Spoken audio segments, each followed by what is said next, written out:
Welcome to the Wise Dome podcast, a series that is so much more than just a podcast series. This is a movement towards a lifestyle you know you deserve. It's all about the ease of inspiring and sharing your knowledge and experiences online. I'm your host, Nikki, and I have always admired those who share their wisdom, those who have decided to inspire others. Just like my guests, I found my version of inspiring others by sharing my wisdom and created a lifestyle I wanted, and I'm going to share all the secrets for how you can too. On this show, you'll find inspiration, motivation, and advice from experts, as well as valuable tips on how to get started or improve your business. Let's dive into how you can begin and grow your wisdom business. Remember, inspiring others looks different for everyone. How will you inspire?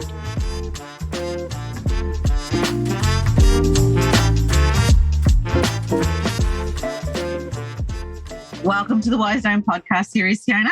Thank you. It's good to be here. Now, I'd love to ask you, how did you get started? Tell us a little bit about yourself. Well, I think I started by accident because I taught myself to crochet to honour my granny, and I'm still working as a quality assurance manager in a medical device company, and I was working with a life coach as well, doing all sorts of things. And I started a different business, which was to help me leave my corporate job, which was related more to the skills I've learnt in there, because I work with quality systems. So I was trying to help other businesses become more efficient.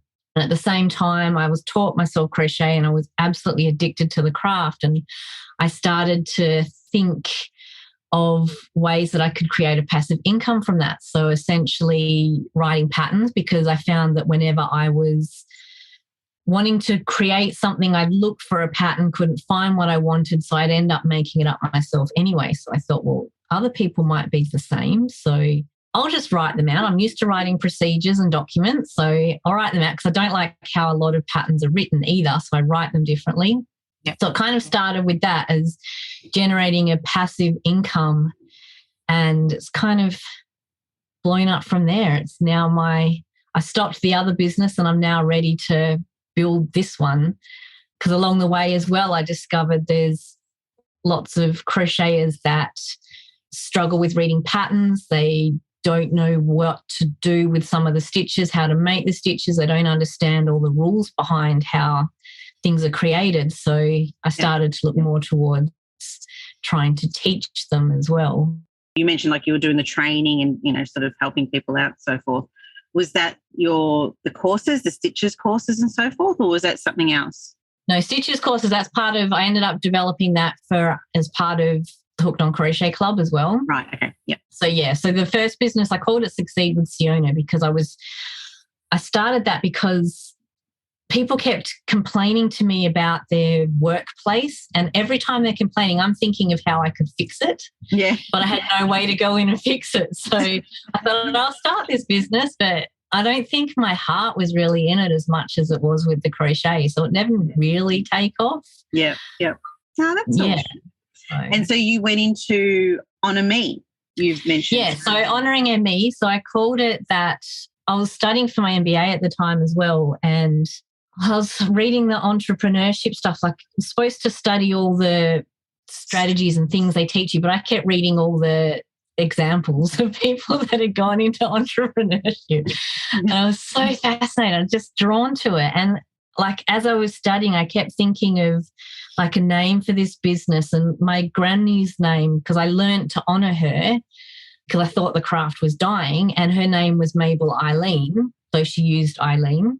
So it just kept coming up as Honouring ME in my head over and over and over, until I just went, okay, and registered the business name, and, just thought, we'll go from there, shall we? That's nice though. There's a connection there, that keeps you sort of going through. So is Honouring ME, is that a part of the Hooked on Crochet membership? Is that all sort of intertwined, obviously? Yeah, so it started out, that's the name that I used to sort of, it was my first Facebook page, my first Instagram, and that's where I was selling my patterns through my store, like online store was called that. That's the name I put on the designs. And over time, when I decided to start the membership, one of the things that held me back to start with was a name for it.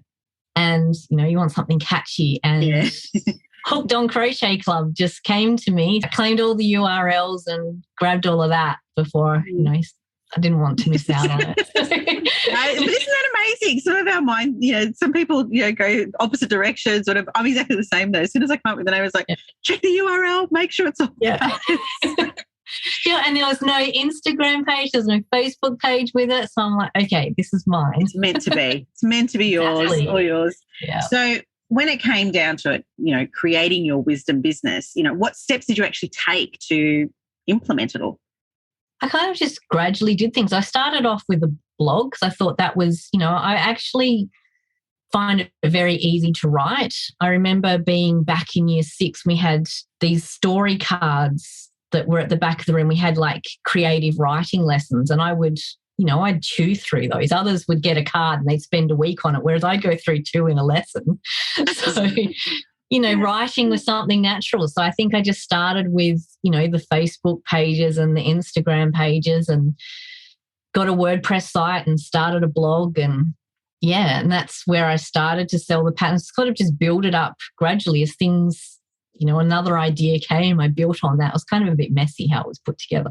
Not the way at all a business is supposed to be done. Exactly. To be honest, there's no proper way in the end when it comes to actually content and then what you deliver first. But touching back on the point where you mentioned before that, when you were doing your entrepreneurship course and you were like diving into the examples, so you were sort of reading the real life situations, going into your content writing, because obviously you love your creative writing as well. So when you started your blog and your posts, your social media and content and all that sort of stuff, what type of content did you write about? Was it, instructive, directive, or was it creative stories, or what did you write about? No, it was kind of instructive. So it was kind of a bit all over the place to start with, because, it was, I'd share a free pattern. So I'd write up the instructions for that and share that, or, a tutorial with how to do something and like in crochet. And it was kind of, I used to do some yarn reviews as well, because I'm a little bit addicted to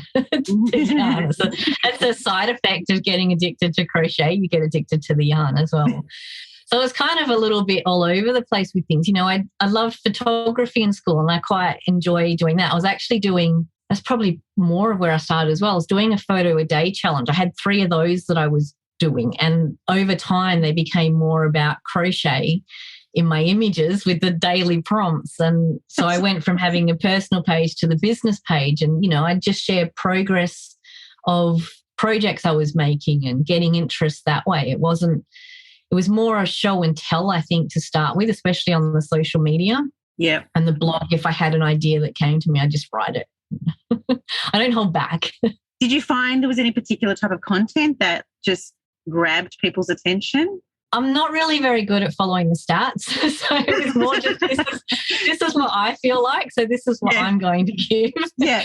And eventually, because one of the things, so I work a lot with gradient yarns. So they're a yarn that I know you can see it in my background, but listeners can't. But it's a yarn. It's a great big cake of yarn, not that you eat. There's 1,000+ meters in it, but it starts with one color and it gradually changes color over time. Yep. And some of the patterns I first started with were designed for those, because I was searching for patterns and they were just plain scarves and shawls, and that drove me nuts. So I had to create my own. So a lot of my early content was around that specific type of yarn and building those. And then over time, I've sort of evolved into a few more areas, but they're still a common thread through things that I share. Yeah.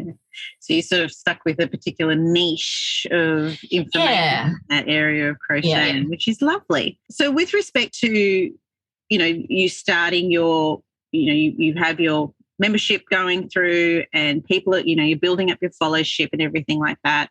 You mentioned that, you started with blogs and social media. Did you try and do any particular learnings? Like, did you go through any particular courses or anything like that? Just for listeners out there, just to know, was there any particular steps with, you had your idea, you knew your passion, you had your idea of what you wanted to do.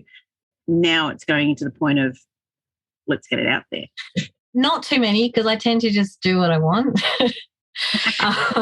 and learn the mistakes along the way. But when I did decide on the membership, it was nice timing because must have been in April. I was working with a business mentor and I decided that I was opening a membership in July because I find for me, I have to set a deadline and then I'll work to it. Otherwise, nothing gets done.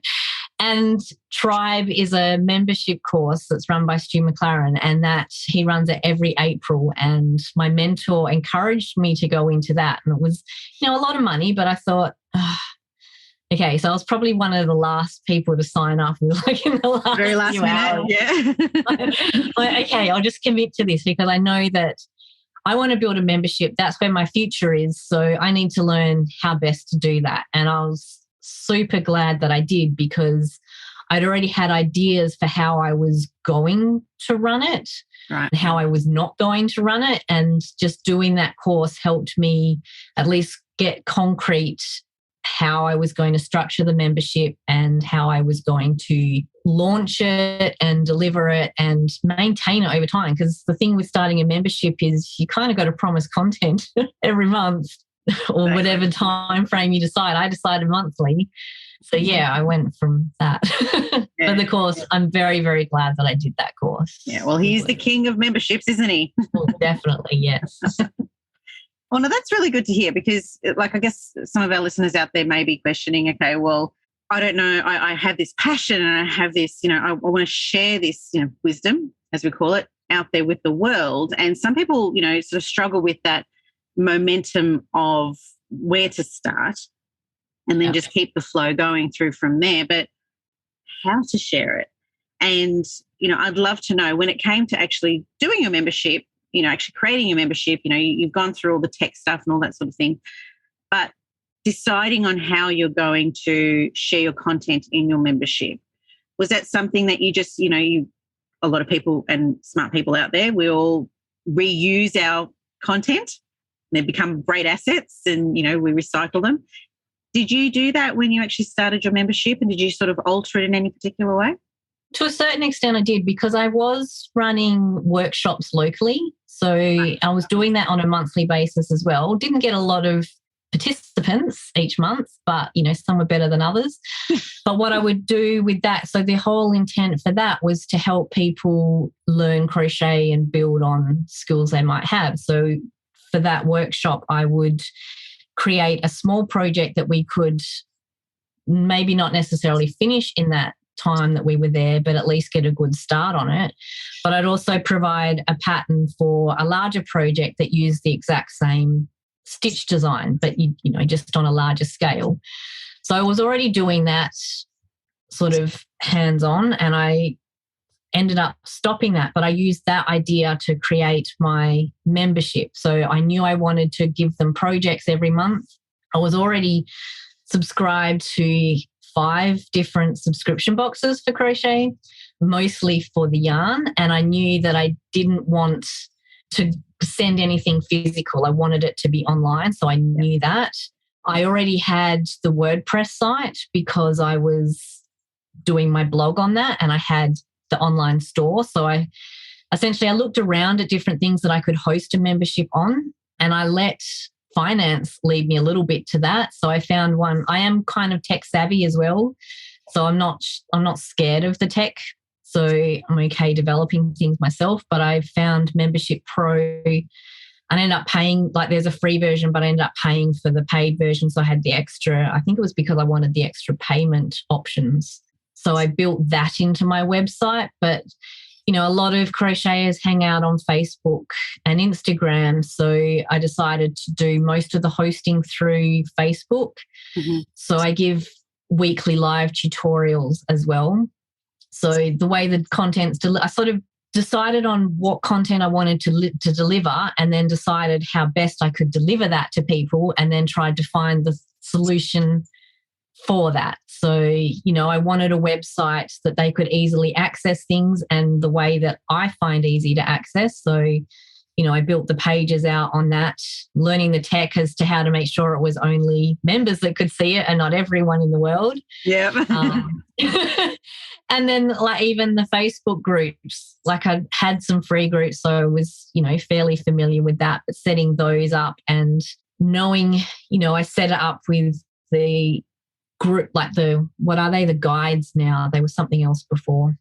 So each month has its own guide. I'd schedule pre-schedule everything, and I'm very consistent as well. So, I decided everything was coming out on the first of the month, and, I do weekly lives with a set format on a Wednesday afternoon after work. So I thought, well, what day of the week am I least likely to be interrupted with work and kids and whatever else? So yeah, I kind of built it around me.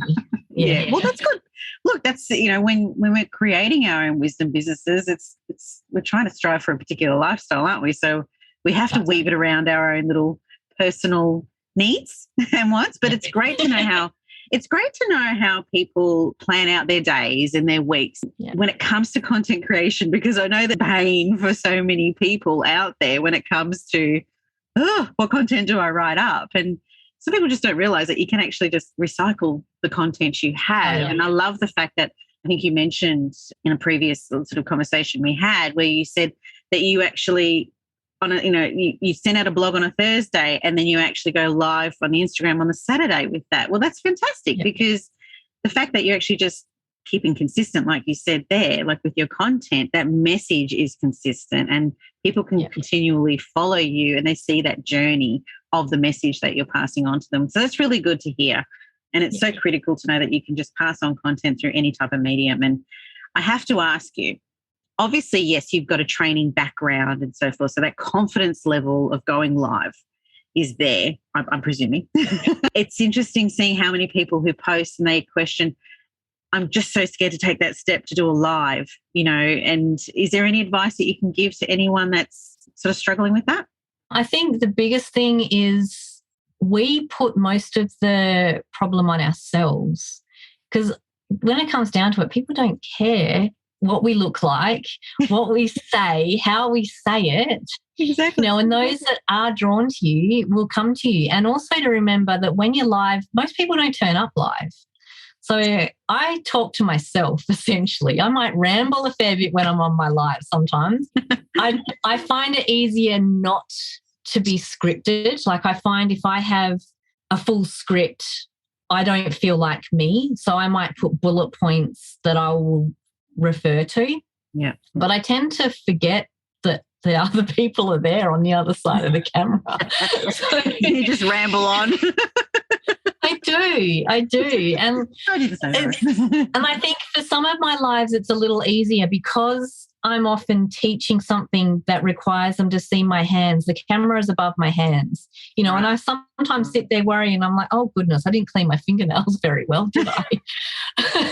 But you just go on with it. Because at the end of the day, like you're live, not many are there. And if something really went bad, you can delete it.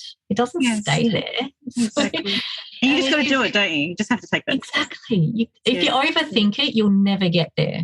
It's just, even now, like I have the confidence to do them. I'm not scared to do them, but sometimes I'm really not in the mood or, I only have half an idea of what I'm going to say.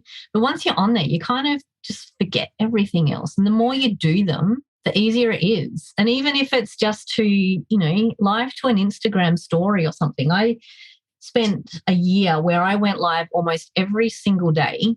Wow. Because I was making a temperature blanket. So for that, I make a square every day. And I was going live as I made that blank like the square and just chatting away about my day and whatever else. I had nothing important to say. Just wanted to make my square and show people that, you can be consistent and create that habit and you can do things. Yes. So, yeah. Oh, that's fantastic to hear though, because, there are a lot of people out there, like I said, that just, have that, anxiety or that little panic attack, whatever content sharing that you're planning to do, whether it be a membership or a course or a coaching program, you just have to take that step. You have a passion in something, just take that step. And like you said, you do it once, do it twice, keep going, and then all of a sudden it's just so much easier to do and just slowly. It becomes natural after time. Yeah, and then people can't shut us up. So exactly. I know. Well, like even my last live, I'm like, okay, I'm just rambling now. How about I just go? Better go off now. Telling you the whole life story, what you ate that day. Pretty much. It gets a bit much.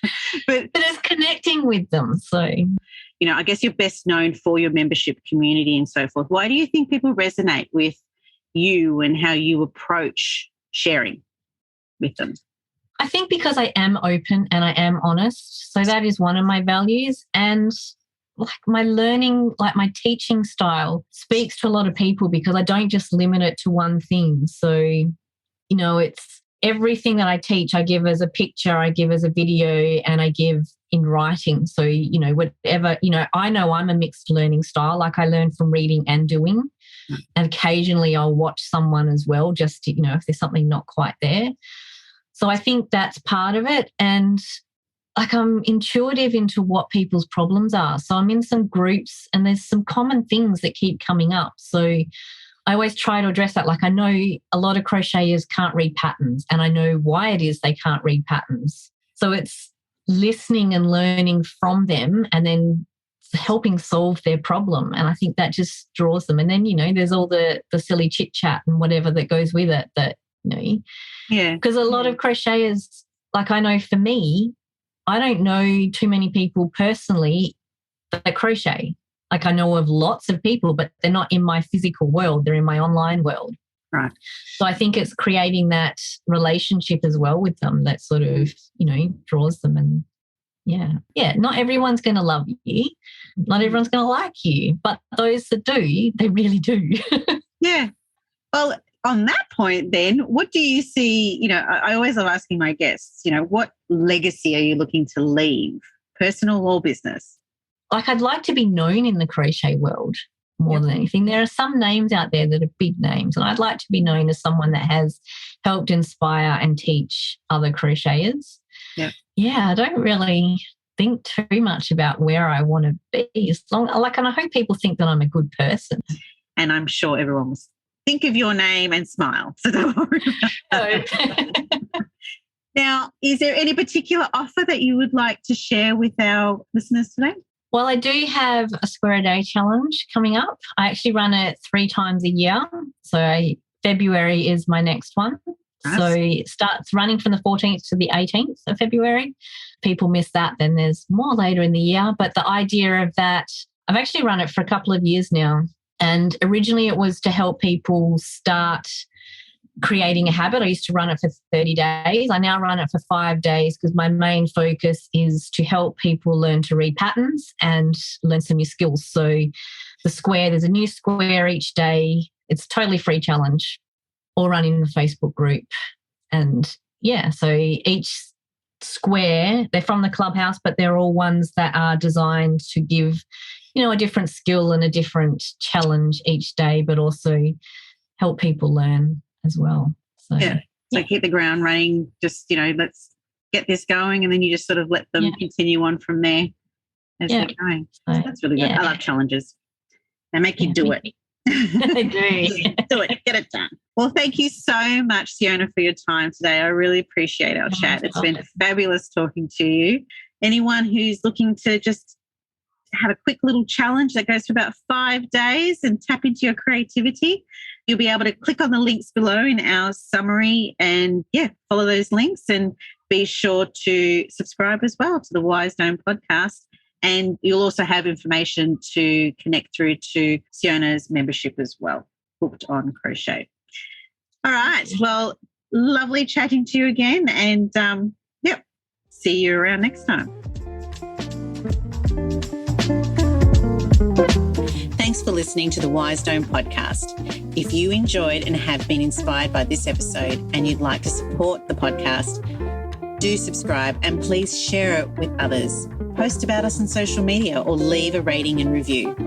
To catch all the latest from me, Nikki Kelly, you can follow me on Instagram at Wise Dome Podcast, WISEDOME